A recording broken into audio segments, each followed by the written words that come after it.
2026 సంవత్సరంలో కుంభరాశి వారికి ఏ విధంగా ఉండబోతుందో ఇప్పుడు తెలుసుకుందాం. 2026 సంవత్సరం కుంభరాశి వారికి మిశ్రమ ఫలితాలను ఇస్తుంది. గత 2 ఏళ్ల కంటే కొంత ఉపశమనం లభిస్తుంది.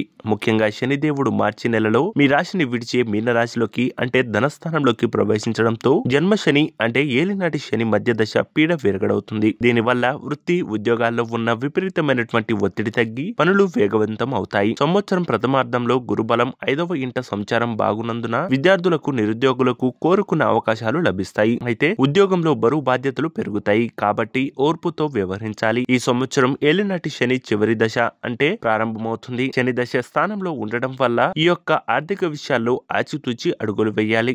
డబ్బు చేతికి అందుతుంది కానీ అదే వేగంగా ఖర్చులు కూడా అయిపోయేటువంటి అవకాశాలు ఈ రాశి వారికి ఉంటాయి. పొదుపు చేయడం చాలా కష్టంగా మారవచ్చు. కుటుంబంలో మాట పట్టింపులు వచ్చేటువంటి అవకాశం ఉంటుంది కాబట్టి బంధువులతో మాట్లాడేట ఆవేశాన్ని తగ్గించుకోవడం మంచిది. ఎవరికి పెద్ద మొత్తంలో అప్పులు ఇవ్వకపోవడం, రిస్క్ ఉన్న పెట్టుబడులకు దూరంగా ఉండడం శ్రేయస్కరం. ఆరోగ్యరీత్యా ఈ సంవత్సరం పర్వాలేదనిపించిన చిన్నపాటి అజాగ్రత్త కూడా దీర్ఘకాలిక సమస్యలకు దారితీయవచ్చు. రాహుకేతువుల ప్రభావం వల్ల మానసిక ఆందోళన, నిద్రలేమి వంటి సమస్యలు రావచ్చు. ముఖ్యంగా కళ్ళు మరియు దంతాలకు సంబంధించిన సమస్యల పట్ల జాగ్రత్త వహించాలి. ఈ దోష నివారణకు ప్రతి శనివారం శని స్తోత్రం పఠించడం, పేదలకు అన్నదానం లేదా వస్త్రదానం చేయడం వల్ల శుభ ఫలితాలను పొందుకుంటారు. అలాగే గురుబలం కోసం దక్షిణామూర్తిని ఆరాధించడం వల్ల ఈ యొక్క రాశి వారికి శుభ ఫలితాలు పొందుకోవచ్చు. ముఖ్యంగా 2026లో జన్మశని బాధ తొలగిపోవడం వల్ల పెద్ద ఊరట అని చెప్పుకోవచ్చు. ఆర్థిక క్రమశిక్షణ పాటిస్తే మీకు అనుకూలమైనటువంటి ఫలితాలు పొందుకోవచ్చు.